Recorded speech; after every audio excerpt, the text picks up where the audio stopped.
Hello, welcome to my channel. If you're new to my channel, I post a lot of videos of things that I carve, like mostly flags. But every once in a while I will do some tutorials, usually around easel. So I decided to restart an easel series geared to new users. So if you're a new user, hang out, enjoy. If you're an advanced user, feel free to use comment section. Um, Love to hear what everybody has to say. But that being said, let's get started. This is going to be part one of the easel series. Today's part, we're just going to discuss easel, what it's used for, and then we're going to go through some just basic functions that you see on the screen here.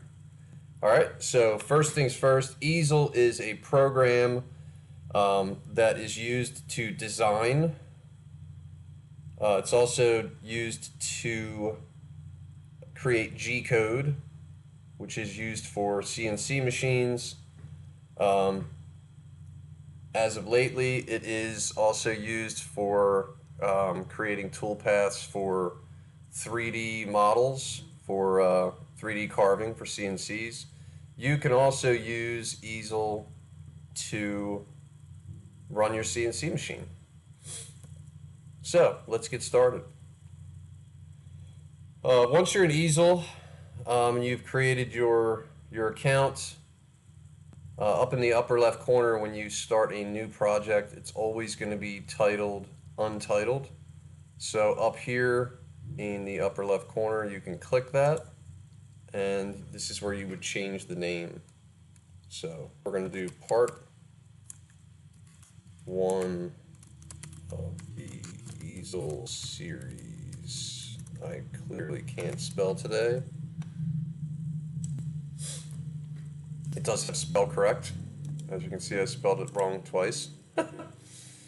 When you're done in there, you simply just click the close button and it will change it for you up here. There's no need to hit save. Directly next to that, you'll see there's a little star. So in your projects, if you were to hit that star, when you go to find your projects, that one will be closer to the top. All right. Next over is project. That's where you would open new projects. You can make copies. We'll talk about that later in the series. You can import your SVGs, G-code, STLs for 3D cutting, and you can download your code as well. You can also share and publish it. So if you wanted to publish this to like Easel's website, you could do it there. You could also share it here. So I'll give you an example of what you would use share for. So some people will reach out to me on my Etsy store and they'll say, "Can you do this design for me?" And I'll say, "Sure." And I'll always ask them, "Do you by any chance use easel?" And if they say yes, I always offer to them, "Hey, I could create it and just share the link with you." I haven't had anybody yet say no to that, because if they're using easel, then they'll have it at their fingertips. They can resize it, whatever they want to do with it. If you were to click share in this, you'll get two boxes that pop up. One's letting you know, hey, this is private, only you can view this, or you can change it to unlisted, and if you click that, you'll see it creates a link here. You would simply just copy that link and send it to your friend or whoever's using easel, and then when they open that link, it'll open right up to the project that you're working on, and then that's when they would use the make a copy. All right, next over is your edit option.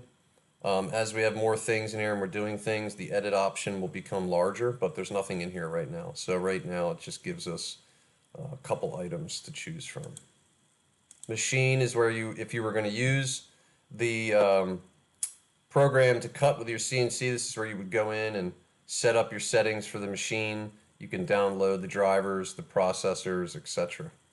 I used to use a Bob's CNC when I first started out, but I never used easel to cut with because there were a lot of people online that were complaining about easel's functionality. It was laggy. it froze, whatever. But there were a lot of people that also had success with it. So I chose to just use Easel to create designs and G-code, and then I would download that to another spot in my computer, and I would load that into either Universal G-code sender or a program called Open Builds. All right. Next up's your toolbox. It's where you'll find all your bits and materials. So standard, the bits that come out would be like 1/8 bits, 1/4 inch, some V bits, stuff like that. But you can go in and hit add bits. If it's built into the Inventables software, you'd be able to download it. If not, you can still create your own bit in there based off its diameters. All right, materials. I never pay attention to this stuff, but you can see like right now mahogany, oak, pine, and teak are some options that I have in here for materials, but you could add more if you needed to. So if we click that, you see it gives custom and inventables. So inventables would take you to, a bunch of different stuff, right? Like laserable ABS sheets. I don't remember that stuff in there years ago, but PVC sheets. There's a ton of material in here you can choose from, and you simply would just click add material. I already have it, but add material, and then all these would show up in my material section. Here's the ones I just added. Cut settings. There's some stuff in here. There's some cool tips on how to calculate them. And then machine profiles based off what was added. Then you have your help section. Not much to go over on that, but there's things you can watch videos, do some troubleshooting. You have lots of learning documents you can read and look at. Community forums real good. You get lots of people that post things in there. And then over here, got this button, Get Easel Pro. So I used to use Pro, but I no longer pay for Easel. I signed up for Easel 3 years ago. So when I signed up, an option they had was that, based off the time you sign up, you get a certain amount of free days. So I used to pay for it. Now I utilize my free days because I have other software programs that I use. But if I wanted to do a design right now and I wanted to download the G code, it would say to me, you need to use one of your free days, and then I have essentially Easel Pro for the next 24 hours. The carve button up here, that's used if you are physically carving out of Easel. I'm not going to cover that because I don't use it and I don't have it hooked to a machine. Onto the left column, you have a bunch of different options over here. So you have shapes. Shapes, if you click on it, there's 4 different shapes that are in here: square, circle, triangle, and star. If I was to just click on one of those, you see a star appears on my screen. All right, so you can move it around. You can change the size of it. Place it wherever you like to have it sitting on the physical artwork, material piece. Next down is the line tool. So if we click on the line tool and we pick a spot, you can see there's a little node there. If I just left click with my mouse, I can then drag it around wherever I would like it to go. And every time I hit the left mouse button once, I can extend that line. You can see a red line just popped up. So anytime I get to this 3-inch mark, it's going to tell me, hey, you're locked in with that other node, so the line is completely straight. If I'm up a little bit, I know it's not straight. So we can just keep clicking that until I return to the starting node. It will complete its shape and be finished. You can see I have it over here. Just going to move that up out of the way. Next is the drill tool. So if you click that, you can see you get what looks like a bullseye. It pops up. And if you look at the bit that I have up here, it's a 1/8 bit. So let me just zoom in on the piece here. Right mouse button, if you hold it in, you can move your material, and then if I hold the left mouse button on that, I can rotate it. Just want to see that hole. So this drill tool is pretty cool. You want to drill holes in a piece of wood. It knows that my design is set at a certain thickness, and it knows I have a 1/8 bit selected, so it automatically is going to do a 1/8 hole. If I was to change that bit to a 1/4 inch, see the hole gets larger. So the larger your bit, the larger that hole diameter is going to be. But it's always going to be the diameter of the bit you have selected, which comes in handy, especially if you're doing dowels. You want to hammer a dowel through a piece of wood and you need it to be at a certain diameter. Instead of trying to manually type those in, it does it for you. So that's pretty handy. Next is your text tool. So when you click this, you're going to get an option to choose from which font you want to use. So let's say I want to use this one that says bad script. So if I click that, I'm now going to get a text box that pops up. If you don't click anything, it's already set up that you can start typing. So I'm just going to type in part 1. Oh gosh, I put a 2, didn't I? Part 1. Now I'm going to click out of there, and I'm just going to zoom out on this piece so you can see what just happened. The word part 1 is not there because these lines are smaller than a 1/4 inch bit. So if I changed it to a 1/8, I still have nothing because this design is smaller than a 1/8 bit. So if I was to make this bigger, you can see it starts to show up because it's now saying, hey, your bit is big enough to carve this out. So if I went smaller and it disappears, I know I would need to select a different bit. Now I can tell you, if you're new, if you're carving words, you're going to want to use a V-bit. Comes out super clean. All those tight corners come out perfect. All right, I'm just going to zoom in here so you can see what I'm talking about. If I change this back to a 1/8 bit, and just make this a little larger so we can see it.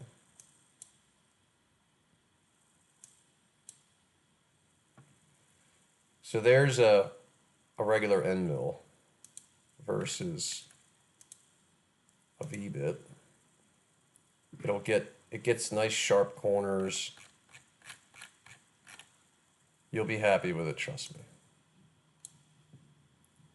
Next up is this Pro Design library. So if you click on this, there'll be a bunch of preloaded designs that are built into Easel that you can choose from, like a money bag, money itself, you know, a bow and arrow, or an arrow hitting a bullseye. There's tons of stuff in here, right? So you click on them, coffees, stuff for sports and games, science symbols. You can even type stuff here, so we'll type in football, do a search on that just to see if there's anything that's football related. Okay, so that's a really good feature. And these, you simply just click on it, and then it's going to give you some options. You know, hey, this is what it'll look like if you do a fill. This is what it'll look like if you do an outline inside, outline outside, on the outside of the path, on the path. And if you just want to select it, you just click it, and there's my design, pops right up.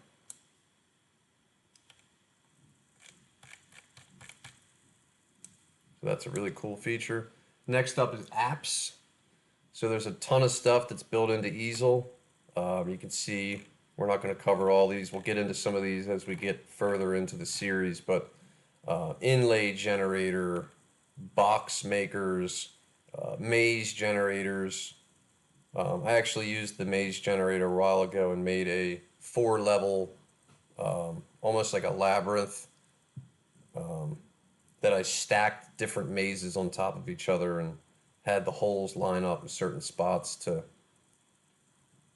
have people try to do a maze without being able to actually see it. So that was pretty cool. Fidget spinners, that's a cool one.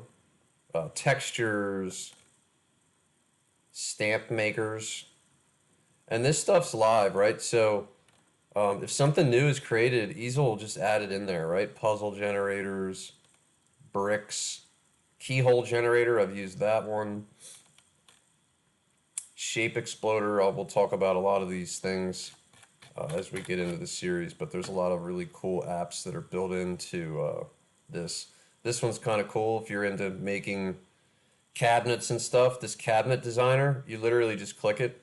I will talk about this one for a second. You click it, you set your shapes, and it does all the work for you. And then when you're done it, you just hit import.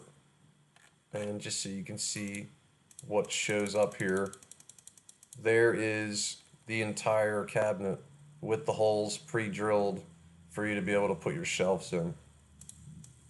I'm just going to go ahead and highlight everything and delete it.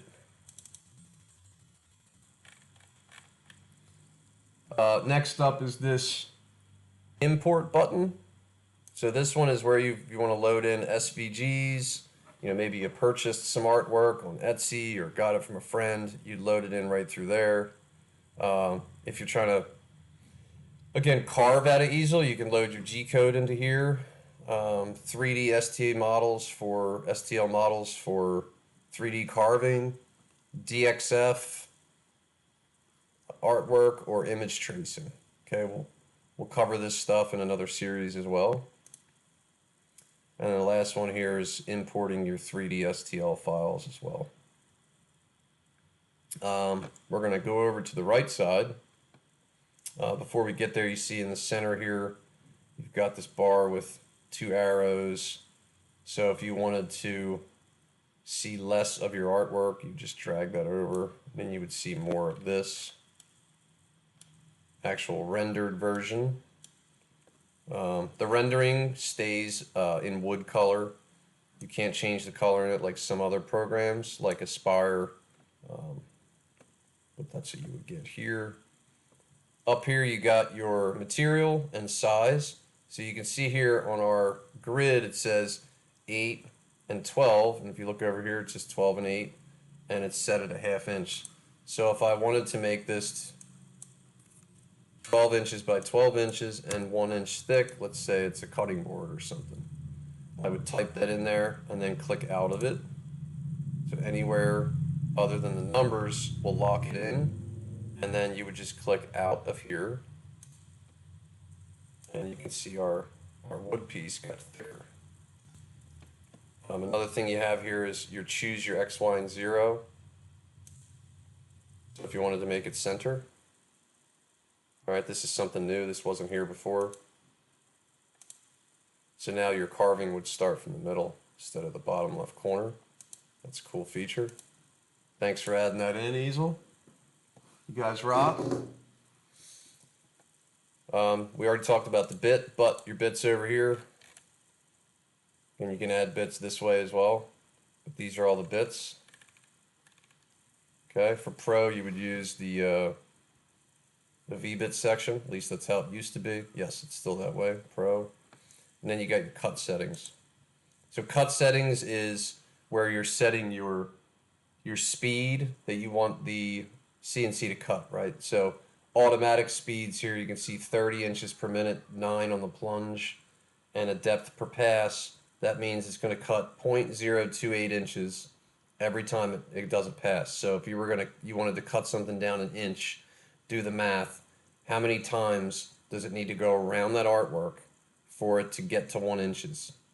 So think about that. These speeds are very slow. Your fill method. So I'll give you an example with a square. Just going to put a square on here. And we're just going to go with a 1/8 bit just for the purpose of the exercise here. Let's say we wanted to cut this. For starters, we're going to click on the artwork. And we're going to go to cut. And this sliding bar here is telling us how deep do we want the wood to be cut. So I just want to do it at 0.25 inches, so 1/4 inch. And you can see this cut path clear out the pocket. So I want this to be all cut out here. So if I go over to cut settings, this fill method, if I keep it on offset, when it goes to cut this piece, it's going to start at the middle here. So the bit's going to come over to the middle. and it's going to work its way around until it gets to the outside.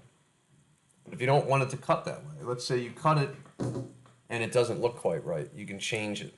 So this X axis means it's going to come in down here and it's going to go back and forth until it gets to the end. This one, Y axis, same thing, but it's going to start up here and work its way up and down along the Y. All right, so that's really your preference, however you choose to cut.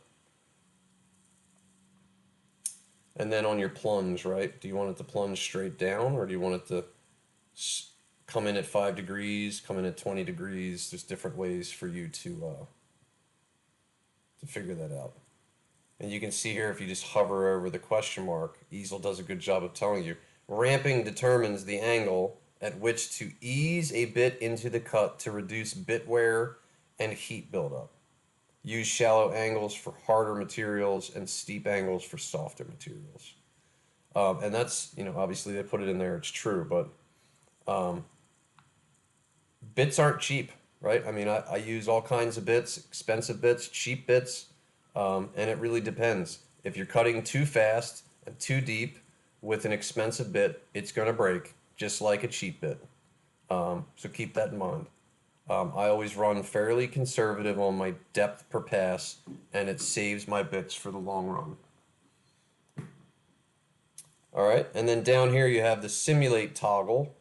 So if we were to click that and simulate it, based off the settings I had chosen, it shows me in blue the way that it's going to cut. And you can hit play on that, and it'll show you, and I'll speed it up. It's showing me the bit cutting. 23 minutes to cut this tiny little square. So that's why I said pay attention to your feed rates, and you can manually change those right there. All right, last two things is this down here, you have inch and millimeters. So if you go by millimeters, you can toggle that on and off. And then right here where it says work pieces, there's a little arrow. If you click that, there's what we're working on. And what you could do here is this little arrow, if I want to make a duplicate, now I have two of the same one. And this comes in handy if I was going to put, say, a star inside it, and I wanted to do something with a different piece of art on the, two different bits I'm going to use. I would make a duplicate so everything's in the same exact spot. All right, so part one. We've covered all of the buttons on the left, the top, what Easel's used for, how to adjust size of your material, bit, what the cut settings are, and how to simulate. So I'll catch you on part two, and I appreciate you watching as always. See you on the next video.